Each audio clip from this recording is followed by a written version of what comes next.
That was an awesome build-up. Thanks, Gary, and I appreciate you guys all calling in. I know life is a little different this year versus last year. Well, I guess before that, but it's good to kind of connect with everyone. And I know in the past we all meet up at tech summits or Volume in place trainings or whatnot. So this is we call these Zap presentation. This is an audio control Zoom presentation, unlike a webinar-ish kind of thing. We keep these kind of organic in the sense that I'll talk about some stuff, and it's an exciting year for us. We have a lot of new products that came out at the beginning of last year.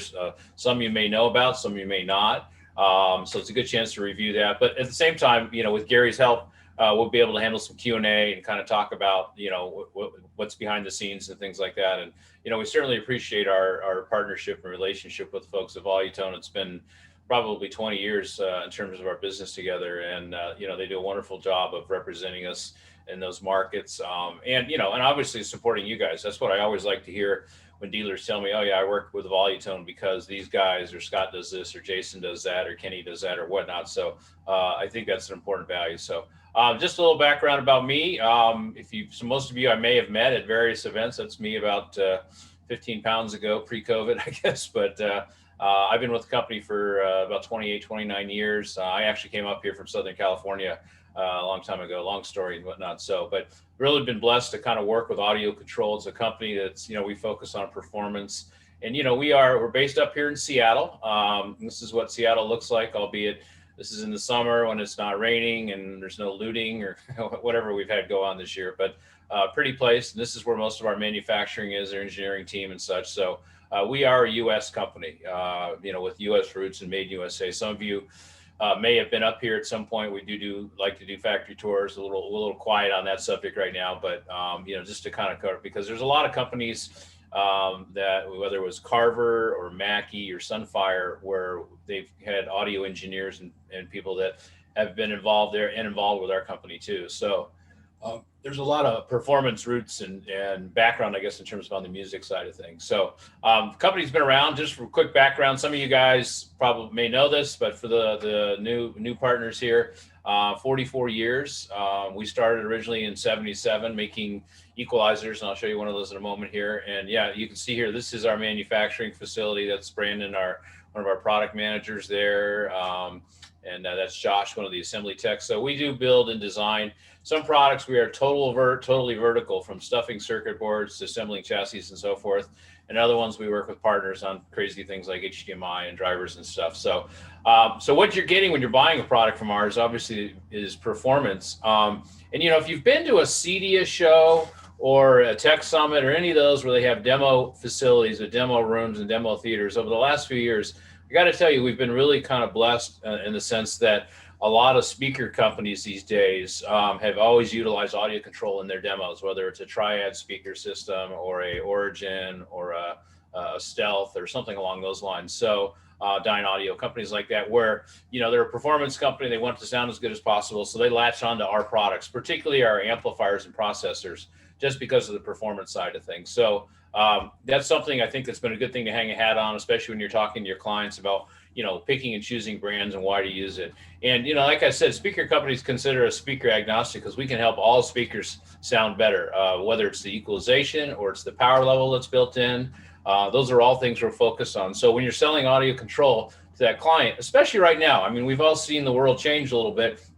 And interestingly enough, from the dealers I talk to, customers are saying, hey, I'm going to spend more time in my house these days, big shock. So I'd like to make sure I have the best possible solution that's in there. And I think as an industry, sometimes we get caught up in maybe underselling or not really expanding on that. And then you go to a client's house and they've got $50,000 worth of appliances in the kitchen, and they've got $100,000 or $200,000 worth of cars in the driveway.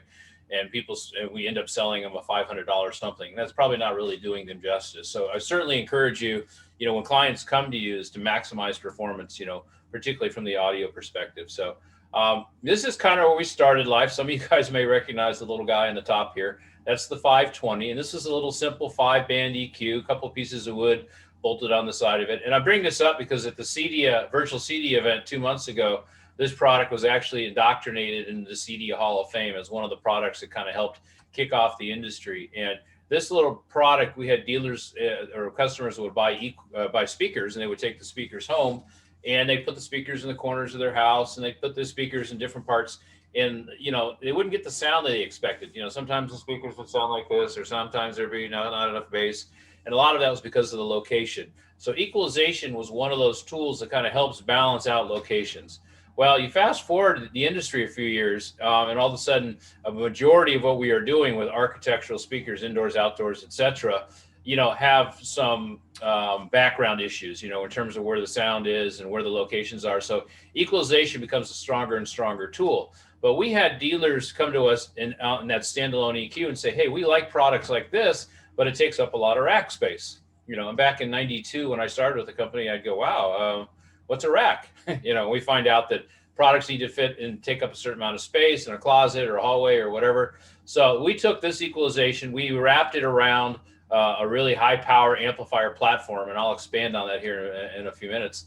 And then we created our Architect series of amplifiers. So you have an amplifier here with equalization controls in here that allow you as the integrator to go in and kind of fine tune the sound. So, and that's kind of a short abbreviated version of what it does, but that kind of launched what we do these days with amplifiers and equalization. And then that expanded into DSP and some other things we'll talk about today. So, but just a little bit of short history. Everything you're getting comes through our factory here in Seattle. We do have a small factory in Spokane where we do some assembly work, but Mount Lake Terrace, Washington is where the home is. Like I said, if you guys get an opportunity to come visit, let us know. Barring our governors allowing people to move around, we're happy to have you come see us. So what do we do these days? Years ago, like I said, it was equalization, and now our components are whole house audio, zone amplifiers, home theater, which is a very fast growing area for us. Hopefully by the end of the first quarter or sooner this year, we're going to roll out some 70-volt amplifiers. I'll give you some teasers about that. And then measurement and correction, which is microphones and things we do in the pro audio market, which is things as an AudioControl dealer and as a Voluton dealer you have access to. So quite a few things there. Now, we look at things when people go, what about, sound, surround sound, and, how do we look at distributed audio? I mean, we really look at it from a music perspective. What's the best way to get the best possible music? And, the days of the client buying big box speakers are getting smaller and smaller. However, at the same time, they want more sound in more zones. And fortunately, the architectural speaker industry has stepped up with in ceilings, in walls, outdoor speakers, garage. I mean, there's speakers everywhere. You guys, especially the outdoor market. I'm up here in Seattle, so not so much outdoor, but I've been in the Los Angeles area many times in the outdoor market, and people want those, but a lot of those speakers tend to require more power also. So more accurate and a better sounding speaker typically is going to want to have a higher power level. And unfortunately, sometimes distributed audio gets treated as, oh, it's just background, the customer doesn't really care. Well, I think we're finally crossing over to that area these days where customers, and the dealers are understanding the customer cares, and they're willing to do what it takes to get more power. And they're there to trust you. They're asking you to design a system for them and put the best possible system in there. And, and one of our pain points sometimes is when people, put in a small, tiny amplifier or a sound bar only, and then the customer comes home and goes, oh yeah, I guess that's okay. You want them to have that wow experience. You want them to go, man, that sounds awesome. I love it when people come to my house and they go out back, and I have some speakers outside where I'm running on AudioControl amplifiers, and they go and turn them on, and they just expect background music. And when they hear the sound, it's like, wow, this sounds better than my house. And that's the kind of experiences we're trying to do. And especially now, people are spending more time in their houses. The amount of money that they're willing to spend on their house grows up. Let's face it, in California, a lot of equity in the homes that are there too. So good opportunities, and that's kind of where we fit into this. Now, real power and real amplifiers, require a real amplifier design. And one of the things about our company is that we are a company that sells amplifiers and builds amplifiers. There's a lot of companies out there that buy amplifiers from, somebody, or they buy one or two models, and they may put what I call marketing specs on there, not necessarily real specs. And just for comparison's sake, this is an AudioControl, and this is a distributed audio amp too. So you may go, wow, that's a lot of power. But, our Architect series, most of them have 100 watts per channel, all channels driven. They're stable into 4 ohms. You can bridge them in some cases to get more power levels or higher power levels. They're made in USA, which, by the way, there's a 5-year warranty with that. So it's real wattage, engineering wattage. I look at some of the amplifiers that are offered up by speaker companies and control system companies. And if you really drill into the fine print, you'll see, hey, their amplifier says 100 watts also. But when you look at it, they're only measuring 2 channels. A lot of times they may only measure it at 4 ohms. So when they rate it at 8 ohms, it's about 50 watts. And if you rate it at 8 channels or 12 channels or whatever, it's probably about 20 or 30 watts. So a lot of issues where people go, God, I plugged in your amp and it's like 3 times as loud. And I go, yeah, that's the amplifier design. And that's what you get from an amplifier company. And you'll see that carry through here this morning, not only with distributed audio, but theater and things like that. We focus on those kind of things. Hence my little picture of the Harley Davidson motor here, just kind of as a reference. But those are the kind of things. Now, do you need to have 1 and 2 and 300 watts per channel on speakers? Not necessarily, but the headroom that you get from having higher power levels allows those speakers to sound fuller, to sound more natural. I mean, we have people that use our amplifiers with top level speakers, and they're going, God, this sounds better than my 2-channel system. And we have people use our amps with, I would call marginally, priced speakers sometimes, and they're pretty impressed with the sound. But I would certainly recommend you want to have high power, a high performance amplifier, matching it with high performance speakers. Feel free to put your best foot forward. You'd be surprised. Clients are looking for something better. If they didn't, they'd be buying it online, or they'd go to a big box. I mean, they're coming to you and say, design something for me. And sometimes they don't know what's available out there. So we're a big part of that. Now, in our amplifier family these days, and some of you guys have been with us for a while, Scott and guys, to know that we started off with, fairly humble beginnings with a couple of models. We now have 12 models in our Architect series. And our Architects are our standalone models with EQ. We have 5, we actually now have 6 models with our Director series. Those are our DSP amplifiers, and I'll show you that. And we have a new DSP GUI platform that's out available. And then our Rialto Bijou, our small zone amplifiers. These are, basically high power, compact, don't take up a lot of space.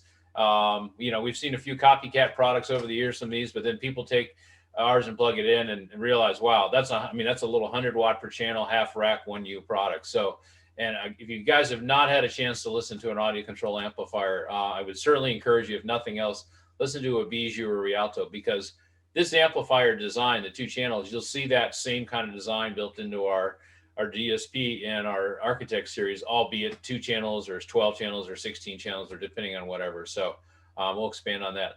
Now, the Architects, these are our non-DSP based amplifiers. These are kind of the workhorses of the model. This, like I said before, this has equalization on the front panel. So we take a 100 watt per channel amplifier. We give you a couple of 5 bands of EQ for each pair of channels. Now, the equalization serves 2 functions. Is number one, it gives you the client, the value point to the client is, Mr. Client, when we are done with your project, my guys are going to come in and kind of commission or calibrate the room and fine tune it. And it gives the client something special, like, wow, I didn't realize that, you could do something like that. The competition didn't say anything about that. So definitely a good presentation from that. But secondly, more importantly, is when your team is out there and they put speakers into a room, and, let's face it, sometimes the speaker locations are, the last thing before the hot tub goes in. So they're looking for, hey, how do I maximize the sound out of that? It's got too much bass or not enough bass or whatever. Your guys have equalization controls to help fine tune it on the job site. So there's a good balance there. And the first rule of equalization, by the way, is you don't have to go in and find, fully EQ every single system or every speaker system. Listen to the speakers. We do make measurement microphones and handheld RTA type of products that will kind of help you fine tune the sound if need be. But I think a lot of guys find this is a great tool for getting the system and getting it balanced. Now, on the back of these, this is no slouch. Once again, it's not a DSP amp yet, but we have your normal analog inputs that relate to each one of those zones. But we also have 2 bus inputs. So we have a digital bus and an analog bus. So if you've got a streaming device, like a digital out from a TV or a Sonos port or something like that, I can plug that into the digital input here, hit the dip switches, and one input can feed multiple channels. Another input could feed multiple channels. And then your last one could be a local source plug into that specific channel. So I can configure this pretty flexibly without really getting into DSP yet, and that's a different amplifier. We've also got available on here via the dip switches a subsonic filter that helps clean up the bottom end if you've got any too small of a speaker or not enough bass response out of it. I can apply and make it a mono and get more power levels out of there, as well as signal sense. So super flexible. And in this family, we have, and certainly the guys at Voluton can kind of help you on specific models, or our team and our website's got some great resources. We have 8 channels, 12 channels, and 16 channel models.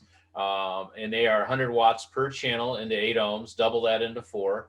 And then we have within the 12 and the 16, we have models with and without EQ also, depending upon your needs. So if you've got a control system that has EQ in it already or something like that, we have models without. About 70% of what we sell are the models with the EQ settings on there, but just keep that in mind. But you get high power levels, lots of inputs, a lot of flexibility. And there's, they go anywhere from $2,400 selling price, all the way up to $3,800. And mind you, the more you charge for a system, obviously, the more money hopefully you're making along the way also. So I see people sometimes go, oh, I worked with a client and, he only had a $7,000 budget and I made it all come together. And you're like, well, okay.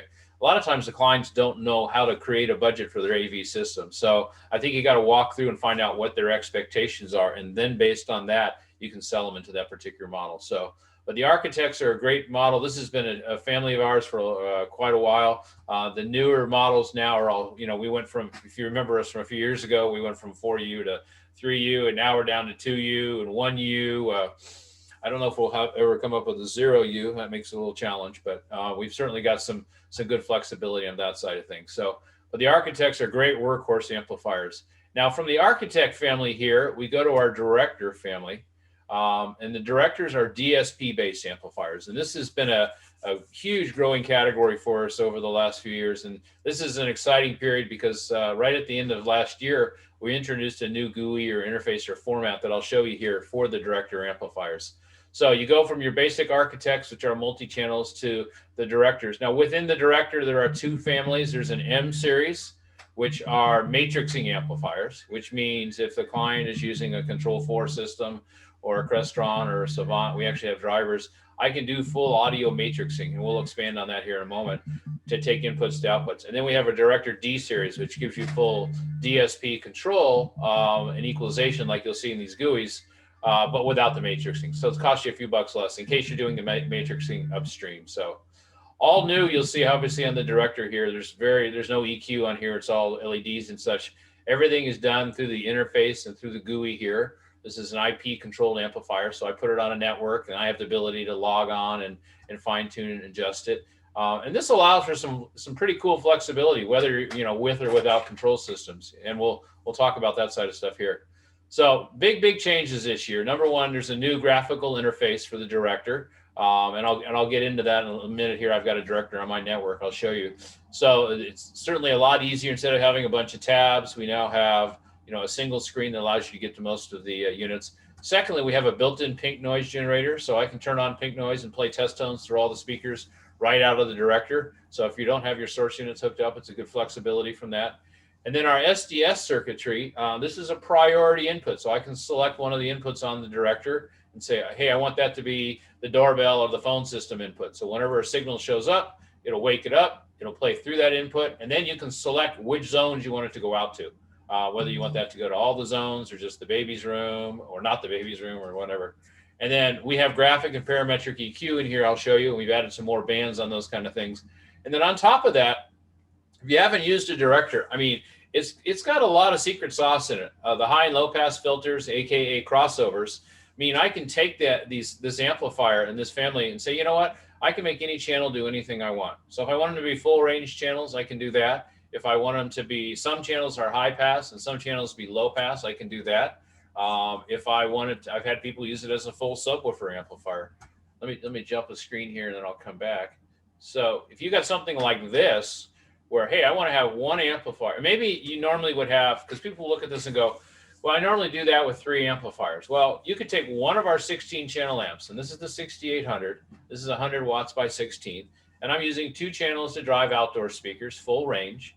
And then I'm using channels 3 through 14 here to run my whole house system, which could be 80 hertz and up. And we haven't even got into the EQ. And then I could use the last zone if I want to run a subwoofer.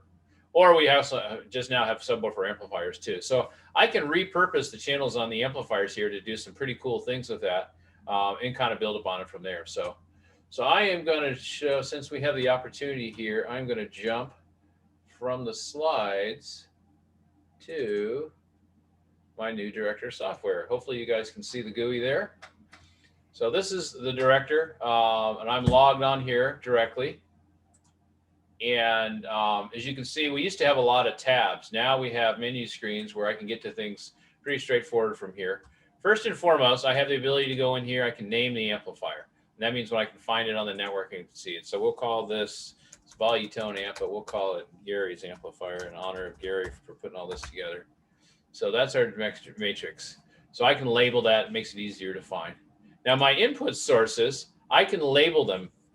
In this case, I went through and called turntable and control 4 and doorbell and stuff like that. But I can change that to be a CD player, you know, or something along those lines.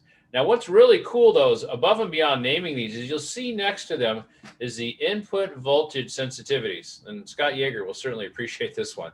So if you're using things like a Sonos or a streaming device that has a low preamp output voltage, I can actually go in here and change the input voltage or the sensitivity on the amplifier so I can get a higher volume level. And a lot of you guys know when you use things like Sonos and Savant and devices like that, the preamp voltage isn't very hot. So sometimes volume, you need a separate preamp. Well, you can actually change the input sensitivity on the amplifier and say, all right, it needs less voltage to give you a higher output level. So I can level match each of these sources to match it up with the input on the amplifier. So hopefully all you guys are looking at this going, very cool. But that, I think, has been really a game saver for a lot of dealers in terms of designing systems, particularly with today's digital sources that are there. So now below this, and this is where the naming comes important, because I've named sources, and we'll see those sources over here at some point, but I've named the sources, and then the SDS, if you caught what I said before, this is where I can select any input and say, all right, I want the doorbell input to be the priority input. So that means anytime a signal is present on the doorbell input, it's going to switch to that input. And when it does, I want to be able to select which zones that are going to get sound out of them. So let's say this is your typical project, and when the doorbell rings, all right, I'd like this backyard to get it, the pool house to get it, outdoor space, you know, all the other zones, but I don't want the baby's room, or I don't want the den, or the digital out, or whatever the case may be. So that way, it's a priority. The doorbell rings, it wakes up that zone, it sends a signal through that zone, and then once that signal gets played, whether the doorbell or a phone or whatever, then it switches back to whatever the audio was before. So really cool setup there for those kind of applications. Some of those features that control systems used to offer or phone systems used to offer. So, and by the way, if you guys, I mean, we get out of this and you have more questions, you know, I'll show you, I'll have my email address again at the end here. Feel free to reach out. We can do a little bit more one-on-one stuff where the guys at the local Volume locations can kind of guide you through this too. So, and then we have delay settings, so I can delay different zones so they all match up when I'm walking from zone to zone. My network settings, of course, so I can put this on the network and do monitoring and things like that. And the nice thing about it is I can set up my director when I'm directly on the project, and I can have it on the network and be standing in the middle of the room. Or if depending on your network configuration, you can program it remotely. You could be off-site. So I do sometimes have dealers that do some fine tuning for the client. And let's say the client, Gary and I were talking about Friday Harbor earlier. We had a dealer that had a project on Friday Harbor, which is an island off Seattle, and the client wasn't there when he commissioned it. And the client called and said, "Hey, I'm here at the house, but you know, I sit where I sit. There's a lot, almost too much bass in here." And it turns out the client was sitting in the corner of the room, not in the middle of the room where the chair was. So the dealer is able to log on and remotely kind of fine tune some of the EQ and balance the system out for him. So a lot of cool flexibility from those kind of things and applications. And the notifications and alerts where I can program this, where if the temperature gets too hot, the voltage gets too hot, volume levels get too high, we can trigger and put data into a log, and you can take a look at that log later. So if the client calls you and says, "Hey, this happened a few weeks ago," or "This is going on," you can log on remotely and identify things. And we've had people, that same house on San Juan's, actually the outdoor gardener dug up the gardener dug up the outdoor speaker wires by accident and triggered a fault, and the dealer was able to roll a truck out there and get that taken care of. So those are some of the cool things. We have speaker profiles, which I'll expand on in a minute here, from which are basically default EQ settings. So that's some of your basic setups. Now, the core stuff here is, you know, I can go in, and a lot of this, we have drivers available for this. So this will happen, you know, on the fly with your control system, or you can pick it. In this case, I can select my source or my zone, which is in this case we did pool house, and then I can select the source like the Sonos or the 8-track tape player. In this case, I selected pink noise just so we'd have something kind of bouncing along here. So this is kind of a good setup here. And then this is where I get into the meat and potatoes. I have a crossover, so I can set on this zone. I can make it high pass. So I want it to play from 100 hertz up to 10,000 hertz or something like that. Or I can make it a band pass, so I can have full range from there. So I can kind of configure the crossovers around the speakers. Now in the zones themselves, I have equalization. And with this EQ, you can see I can do boost and cut. And these are basically similar to the bands that we use on the Architects, except we're doing them digitally here. And because it's digitally, I also have the ability to split them. So I can do separate left and right controls also. So I can do more EQ or less EQ depending on the zone. So a lot of flexibility on that side of things. And then we've taken another notch. We have a program called our Sound Partners program. And with this program, we actually reached out to all these speaker manufacturers and said, can you give us a starting EQ setting, a default EQ curve? And we created a library, and we have products in here from companies like Dyne Audio and Monitor and Nuvo and Triad and Stealth and just some of them that give you an idea. So you can actually select a speaker, and we'll pick like a Triad model here, and we'll do an in-ceiling. So whatever their default EQ is now applied to this particular zone. So that's a good starting point for you. So you have that ability to fine tune the system, just use the curve. If you have the customer who wants to use it on a more regular basis, you can go in and fine tune the EQ even more so. And for the real power user, you can take it to another level, is I can turn off the EQ. I can go into this EQ and I can engage our parametric EQ. Let me turn off my profiles. So in the parametric EQ, I have 8 bands where I can select the frequency, I can select the bandwidth, and then I can select how much boost and cut. So I can get really, really detailed for a room that may have a little bit more listening to it, or I can keep it broad strokes with some of the more basic EQ, depending on what the room setting is. So speaker profiles are a great starting point. And then, of course, you go into your EQ. So lots and lots of flexibility. And you take all this from the DSP perspective and you wrap it around a high performance amplifier, which is what you're getting. And I'll show you the various permutations here. And you're onto something really, really cool here with the Director. But this is the new 2.0 profile. Now, if you have a Director system that's in your showroom or maybe in a project, you can, and it's one of the Director M or D series, you can actually log on to that Director and you can update the firmware on there to actually use the new 2.0 firmware, or any of the new ones that you buy will have these inside of it also. So cool flexibility. I would certainly recommend. Most dealers, I think, start with kind of licking their lips a little bit, going, that's pretty cool. You can add different things, you can update it as you need to, and kind of experiment with it. So now on the Director itself, obviously we've seen the horsepower inside of it. On the back of it, this is a matrixing side of it. I have my traditional analog inputs in here, but these are amplified audio matrices. So I can route any of these analog inputs or the digital inputs to the speaker level outputs. And I do that via the control drivers or inside the GUI. And then I can apply volume also. So that means I can boost this zone, that zone, or whatever. And I also have digital audio out. So if I want to run from one Director to another, I can do that also. So that's got a lot of flexibility in that regard.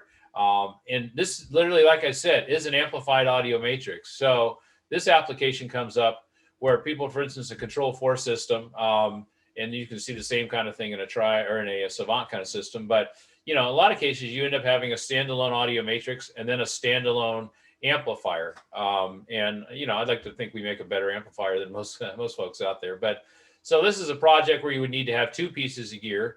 Or you could use one of our matrixing amplifiers like an M4800 for an 8-channel or a 6800 for a 16-channel and accomplish it with less space and give you a better amplifier performance, definitely from that standpoint, all inside of one chassis. So the M series are amplified audio matrices. So definitely something you want to take advantage of from that side of things. So, and then in the family, the M4800, and then here's the M6800.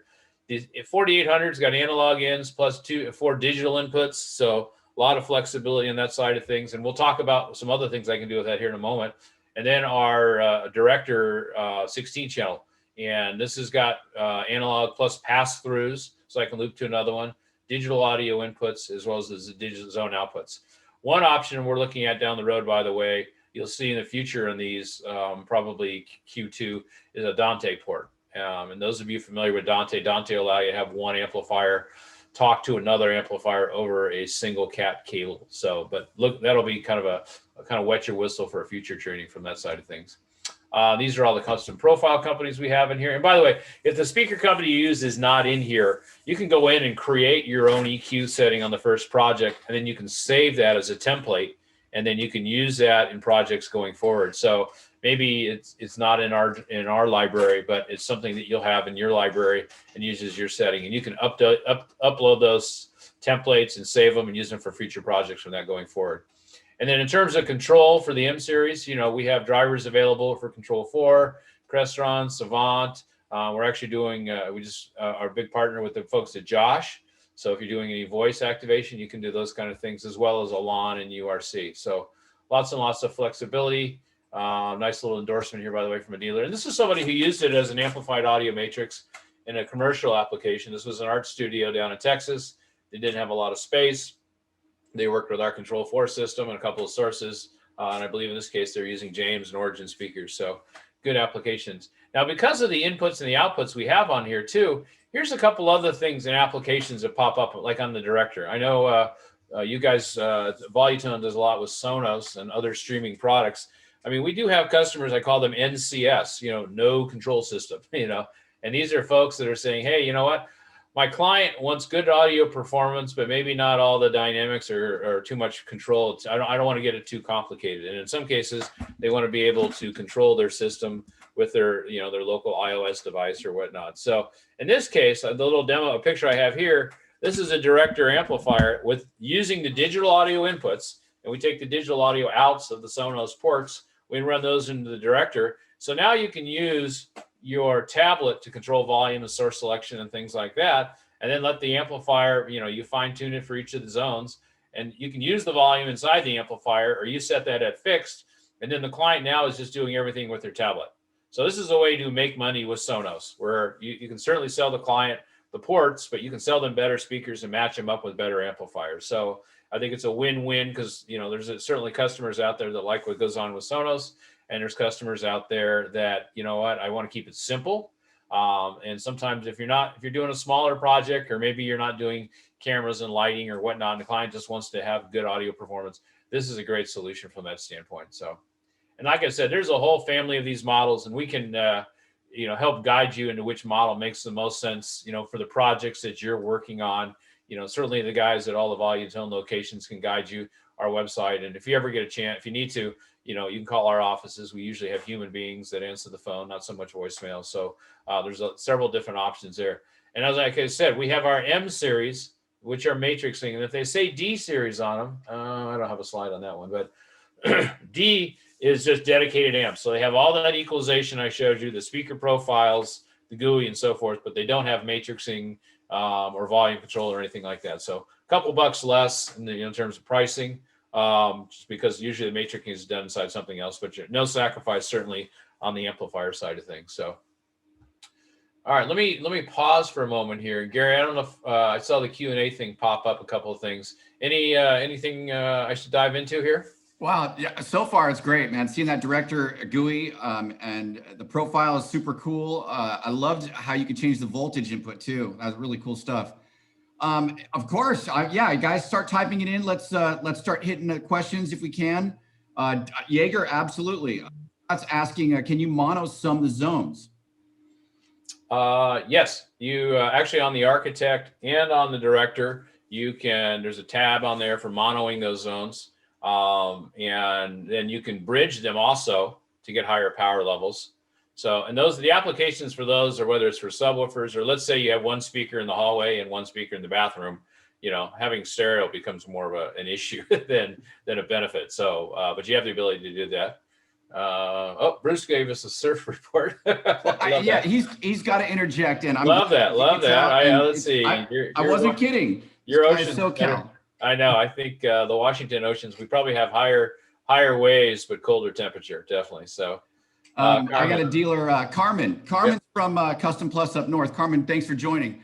Is there any DSP delay? For example, if you use a Sonos amp in combination with the director amp, will the outputs be in sync? There's actually delay settings available on, I think, 4 of the zones, just because of the acoustical thing, and if you're using different sources from that. So you can kind of sync that up if you need to. So, but good question. And I think, the digital audio input is certainly sometimes an underutilized. I mean, let's face it, with Sonos and some of these products, they're not known for audio performance. However, if you use the digital audio out and take advantage of the DAC that's built into the director, or even the DAC that's built into our Rialtos and Bijous, I think you're going to get your best foot forward on that side of things. At some point, I had a dealer once ask me a question. A client was saying, I'm going to use a Sonos and match it up with a $5,000 DAC and this and this and that. Is that better than what you have? And I'm like, well, that's a weird system design to begin with. At some point you certainly got to take charge of the system, the clients to manage expectations. So right on. Good stuff. All right, let's move forward, guys. In the meantime, I'm watching the Q&A. I also see Aaron Cleary on here. Aaron, thanks for joining us. If you want to talk or say anything about your perspective in purchasing audio control for a number of years for us, feel free to hit me up, guys. All right, Chris, keep going. Yeah, no, definitely. So, and like I said, guys, one of the nice things about audio control products too is, when you sell one of our amplifiers, and I know there's good, better, best, and so forth in a lot of different lines. I mean, we take the common amplifier design and we tend to extend that throughout the family, whether it's in an Architect series or a Director series, or in this case, our Bijou and Rialtos. Now, hopefully you guys have had a chance to audition one of these. I mean, these are fun amplifiers. This is kind of at the root of a lot of things where they can run indoor or outdoor speakers. Initially the Rialto family was designed with the digital audio ends to match up with Sonos Connects, and now moving on to ports, and now with Amazon Echoes and stuff like that. But that keeps growing and growing in terms of the applications because of the size. These are really small amplifiers in terms of form factor, but big in terms of power. This is 100 watts per channel, into 8 ohms, 200 watts into 4 ohms. And then you'll see on here, I mean, we've got analog inputs, we have digital inputs, priority input, which is where an Echo or a Google Home or something like that could plug in there. And then in this case, the 400 series, this switch is based on priority. So I can say digital has priority or analog has priority, and it'll kind of switch back and forth based on that. Now, this family has grown, and probably one of our more popular extensions of that is the Bijou. And this is the same power level as what we have inside the Rialto, but it's a different form factor with a few more features. This is truly an integrated amplifier. So what I mean by that is we have on here our multiple inputs of, let me move my screen over here, pop up there. So this is a half rack wide 1U high amplifier, and I've got 2 digital inputs on here and analog inputs. Plus it's got the traditional 100 watt per channel. And if you guys buy this amplifier and people go, wow, I love the sound of this, how do I sell a 12 channel to my clients? Or how do I sell a 16 channel to my clients? Well, if they like the sound of this driving 2 channels, the good news is basically the same amplifier section that is in these models is also in our 8, our 12, and our 16 channel amplifiers, just bigger, more channel counts. So this is a good way to kind of demo if you happen to demo to your customers and how to do that.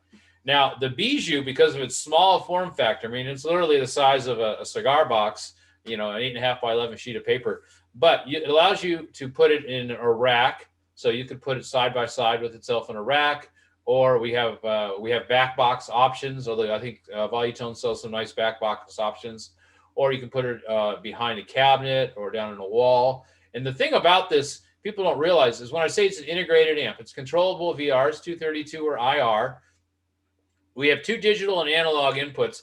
I can personalize the inputs on here. So that means these inputs could be variable or these could be fixed. So if you've got a client with a television, the television has a fixed digital output, I can plug that into one of the inputs here. And then on the dip switches here, I'll say, I want that to be a variable. So that means the volume for the amplifier controls via IR RS-232. Now, maybe I plug my Sonos or my Control 4 into the other input, and the Sonos and the Control 4 have their own variable outputs. You can say, I want this digital input to be fixed. So that way the volume is being controlled at that point by the Control 4 or by the Sonos or whatever device you have. So I can kind of personalize it. So you can plug a TV in here, you can plug your local source in there, and you also have analog inputs in here. So instead of having to run, some of those projects where you got to run wires back and forth to the rack, because of the size of the amplifier, you can actually keep it right there in the room in a lot of cases and add on. So that when a client says, hey, we're doing these major rooms, but by the way, I also spend a lot of time in my office and the workout room and stuff like that. This gives us a good opportunity to expand on that. So these are fun amplifiers. And I got to tell you, you will be blown away. People will hook it up and they go, oh, what a cute little amp. And they hook it up to little tiny speakers. And then they hook it up to bigger and bigger and bigger and bigger. I mean, we've had these hooked up to towers before, and you get a huge amount of audio performance. So definitely something I think you guys will enjoy.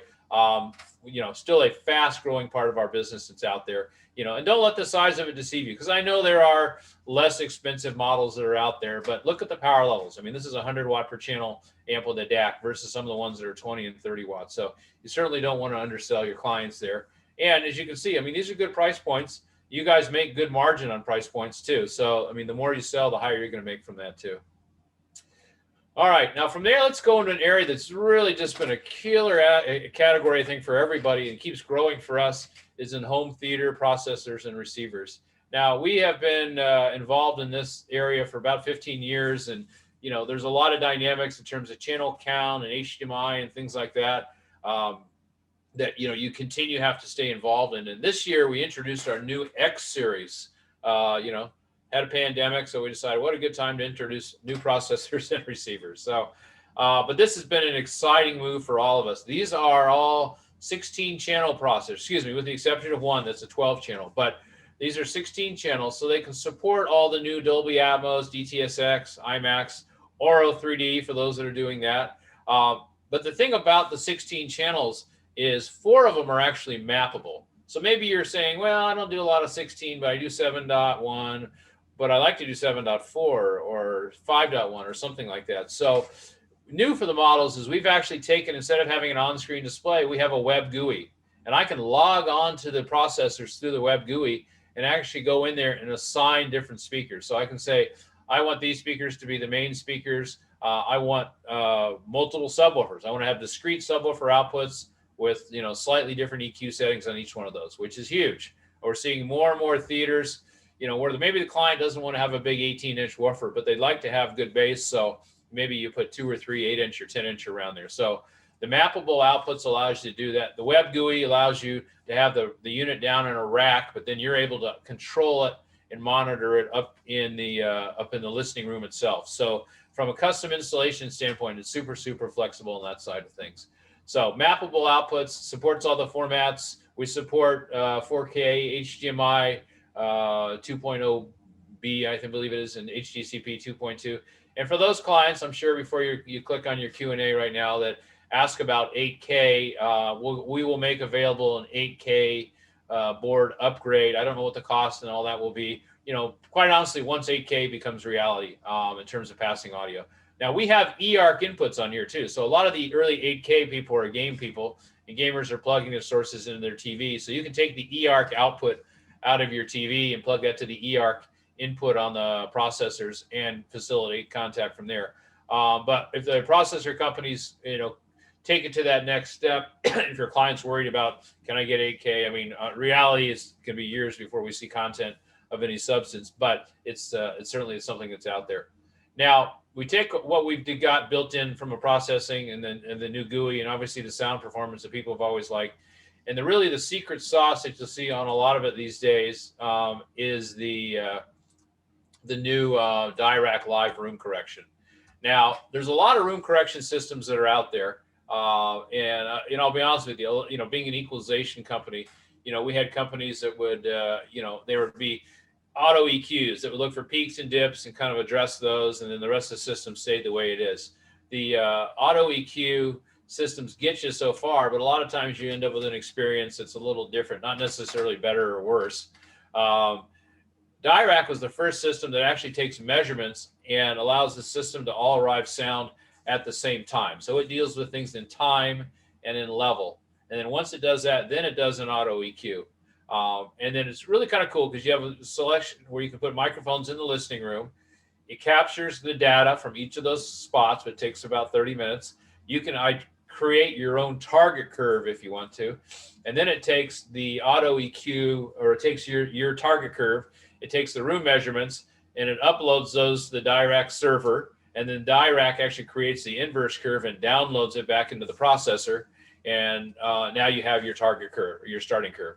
Now, the nice thing about it is if you got a client that wants something that was going to be a little bit bassier or a little bit brighter or something like that, you have the ability to change the target curve and go back and rerun the system.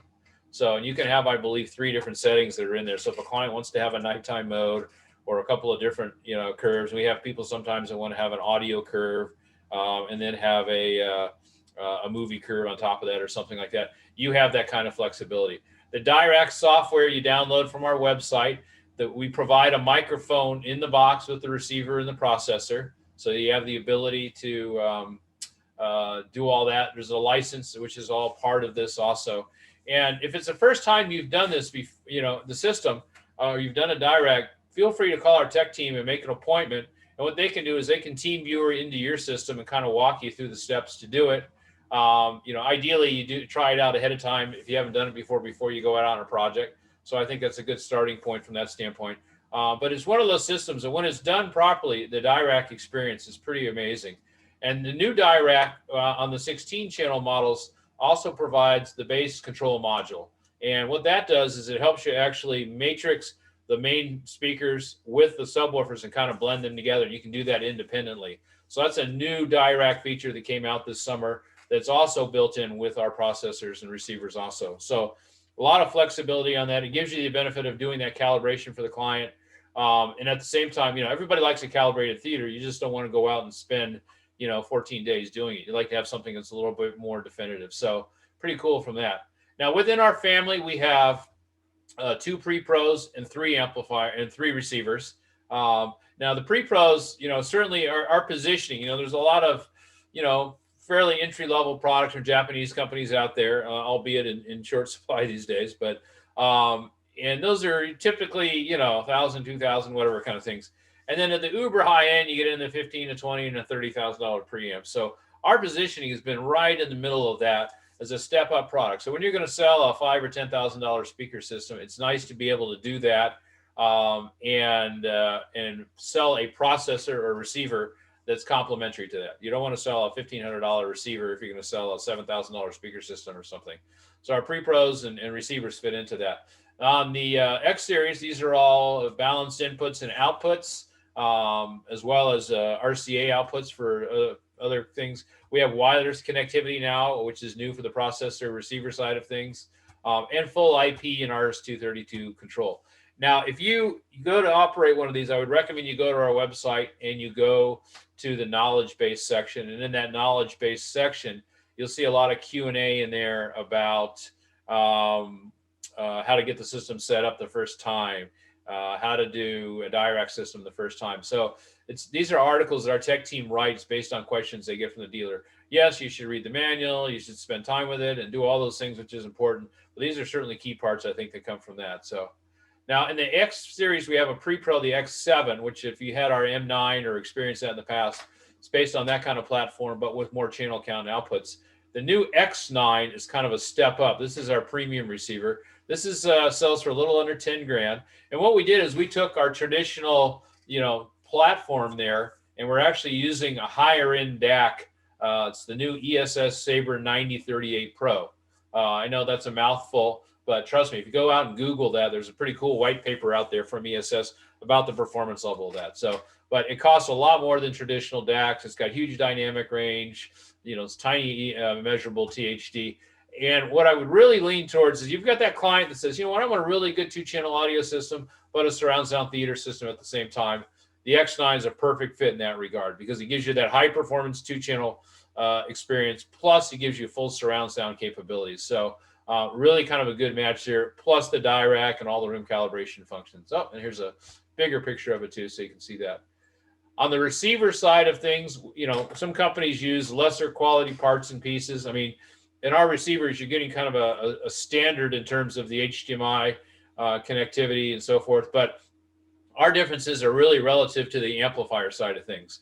specifically the XR8. Now the XR8, this is a $6,600 selling price.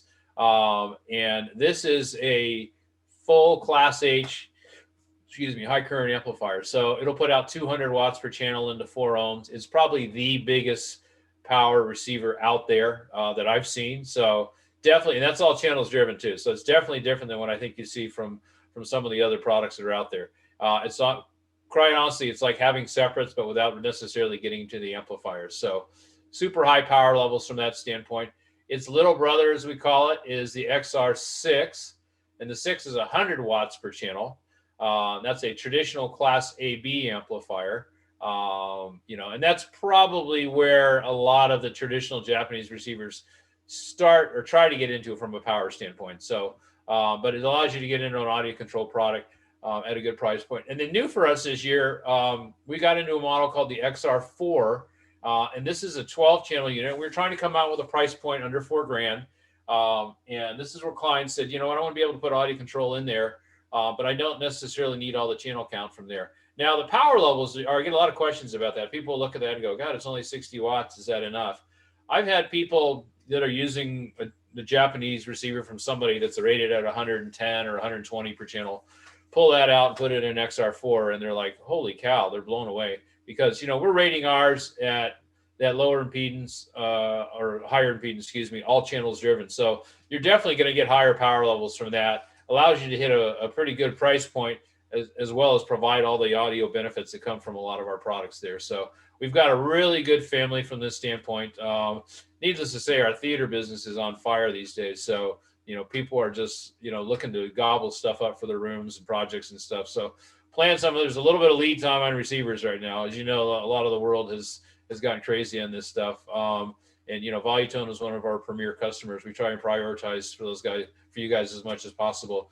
But boy, we went through so many parts up until the holidays. It's been a crazy period, but fun products. I think you guys see a lot of audio performance from that standpoint. It's something, from a quality standpoint, I think it's going to be really good for what you see in there. Now, what we extend from that, earlier this year, is we took our theater amplifier family and actually built that into standalone amplifiers in our new G4 series. And the G4 has got some specific differences. Number one, you can see we've got balanced and unbalanced inputs on all these channels.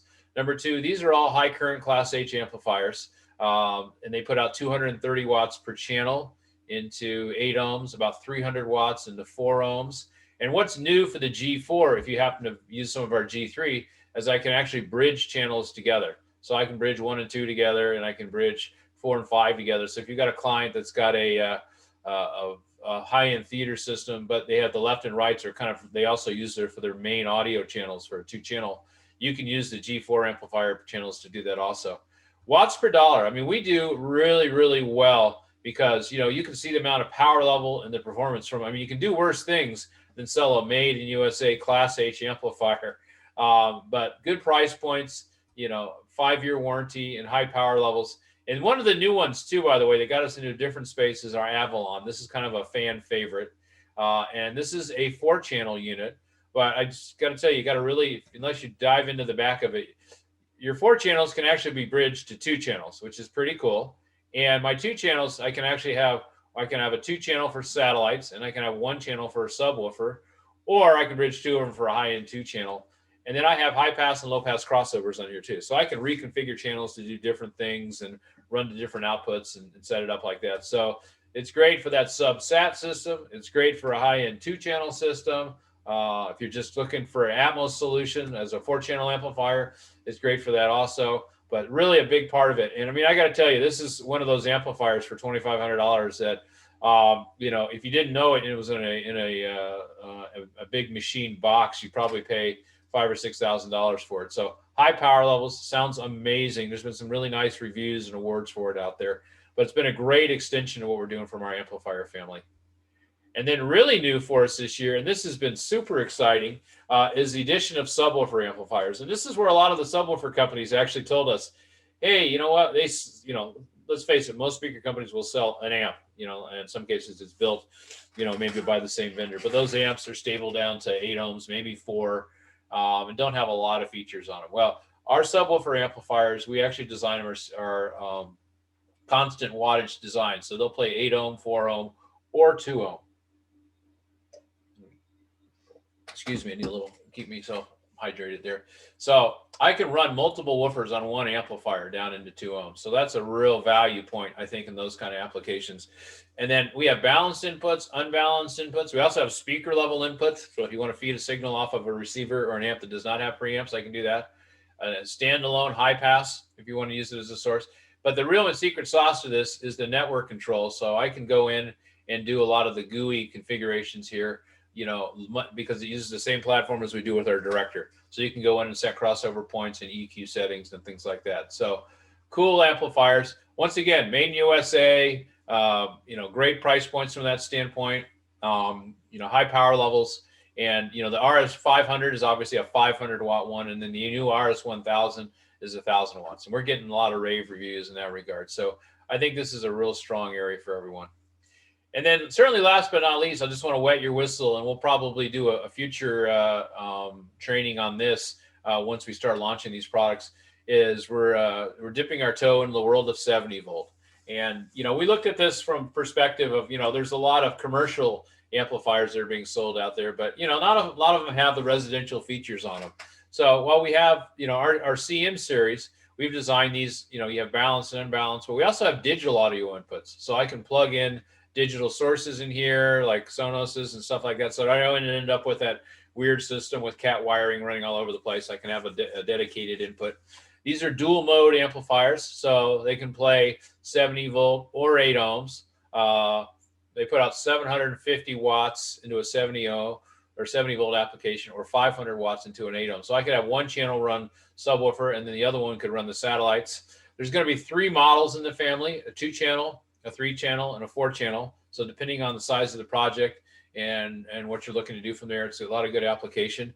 And then we've taken our Director 2.0 software, and that's actually built in as the configuration software for this. So we'll have the ability to go in and set the EQ, do speaker profiles, use these as matrixing amplifiers as needed also. And then a new addition in the family that we introduced or announced at CEDIA is we're going to have a Dante option available. And some of you may have worked with Dante. It's a commercial protocol. It's an AV over IP, or basically an A over IP protocol. So it'll allow you to connect, you know, let's say I want to expand the project and I want to have multiple amplifiers. Well, rather than have a lot of RCA cables and stuff, it'd be nice to have a single network connection that connects one amplifier to the next amplifier and sends multiple channels over a single cat cabling. So the Dante protocol, which has been used in the pro audio market for about 10 years, allows you to do that. In addition, if you use systems like Crestron or Symmetrics or Extron or things like that, they have preamp devices you plug sources into, and they have Dante outputs that will then plug into this. So I think you're going to see the Dante protocol grow more and more on that side of things, which will allow you to then matrix different channels too. So, but some neat flexibility, and I'll give you a little super secret, is you'll see Dante technology kind of creeping into some of our other amplifier family lines too, including the Director series. But hopefully Gary and Aaron, the team, will bless me to do another presentation as we get a little bit closer on that. So in terms of support, I mean, obviously frontline, the guys at Volutome are awesome. You know, in some cases I'll call them to get input on applications and stuff like that. But, you know, we have catalogs available, Dropbox content, our website, our tech support's great.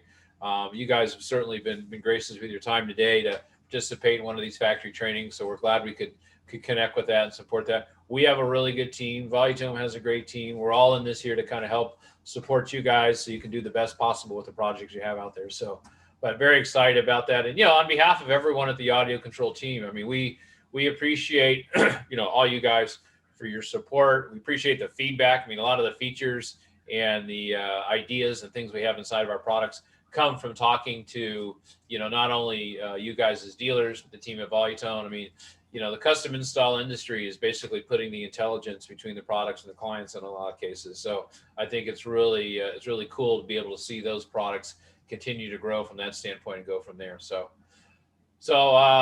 that is my story. I'm happy to get some time here for you guys for any questions you may have or any comments or anything like that. So A great job, man. I mean, from all of us, that was a quite an impressive line review, man. I really appreciate that, and we all, we were all blessed with audio control for so long, and it's just really good to pause and really take a look at the entire line. And seeing what you guys have done and kept up with is amazing. Perfect niche for Volutone. It has been for quite some time. Yeah, we've got a couple of questions. Let's get to that, and then let's get these guys on their way. But I just want to say thank you very much, Chris. Awesome job. Love the product. First question we have. We're talking about Dante, so hopefully that got answered there. And Chris, you referenced you and I getting back together with the 70 volt / Dante conversation. Yeah, let's do that. As soon as that's primed and ready to go, let's do a commercial oriented. I'd love to get your feedback and your factory feedback on where these guys can take that option. No, definitely. I mean, 70 volt and Dante specifically, I mean, there's a lot of various protocols out there, of extending cabling. And let's face it, that can be the hindrance some days on these projects. Dante is one of those protocols. It's not a brand new thing that only we are using. Dante's been in the pro audio market. They use these in multi-million-dollar commercial applications. They won a Grammy Award a few years ago, for connecting mixing boards and various consoles and stuff like that. So it's a great protocol. It's very standardized in the commercial side of things. I think in the residential side of things, you'll see more of that kind of stuff. Hey, I mean, I'm just 60,000 foot viewing here, but if I'm a TV manufacturer and I put a Dante port on my TV, any device, Dante's a network. So any device that has a Dante port on it, or they have a little Dante breakout box, you can put that on the network. So you could have small devices throughout the house that all plop onto the network that then can talk to various amplifiers that could be located somewhere else in the house also. So that unicorn system that we all talk about, where Mr. Client, you can have a Apple TV in the maid's room that the son can play in his room. Not that you want to do that, but sometimes we say that and then the client holds you to it.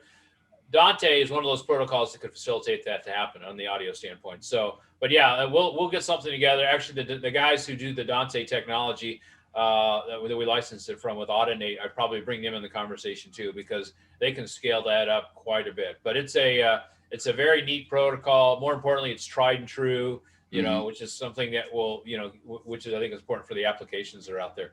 And definitely 70 volt. I mean, we obviously 70 volt outdoor speakers make a lot of sense, but I think we see more and more of those applications where, hey, I have areas that want a lot of coverage.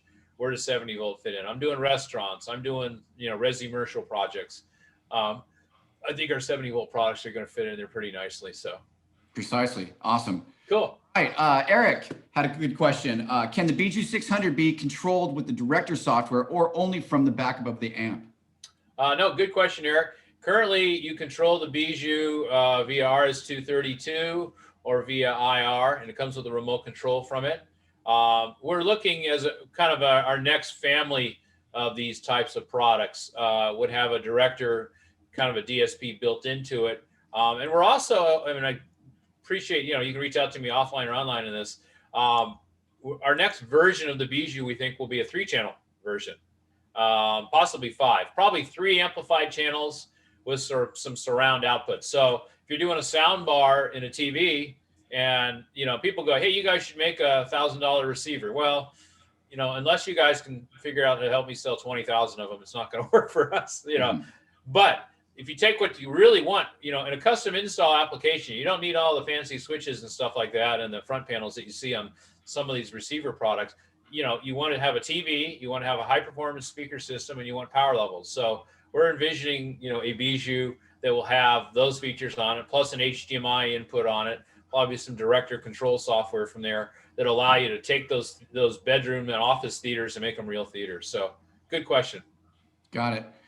Jacob asked, the audio control processor web interface is very similar to RCAMs. What's the difference between RCAM and audio control? Can you elaborate on that?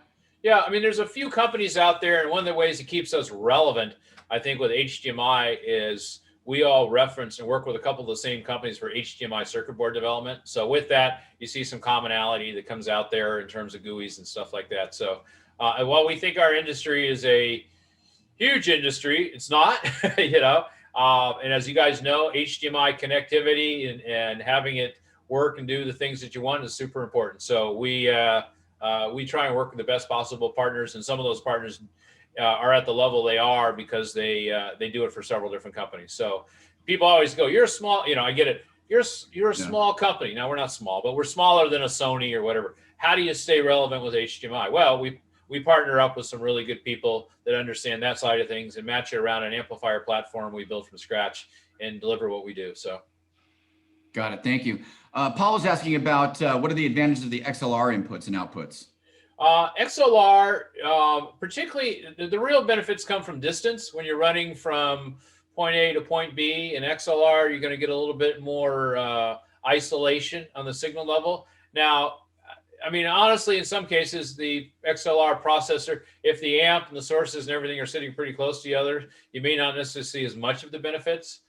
People do like the stability of an XLR connector a little bit more, how it looks on the back of a rack and stuff like that. If you're running long distances where the processor is here and the amplifier is somewhere else, then certainly having an XLR will give you a little bit more noise rejection. Got it. Blaine just sends his gratitude for the training. We thank you very much for attending, Blaine. Thank you. Thank you.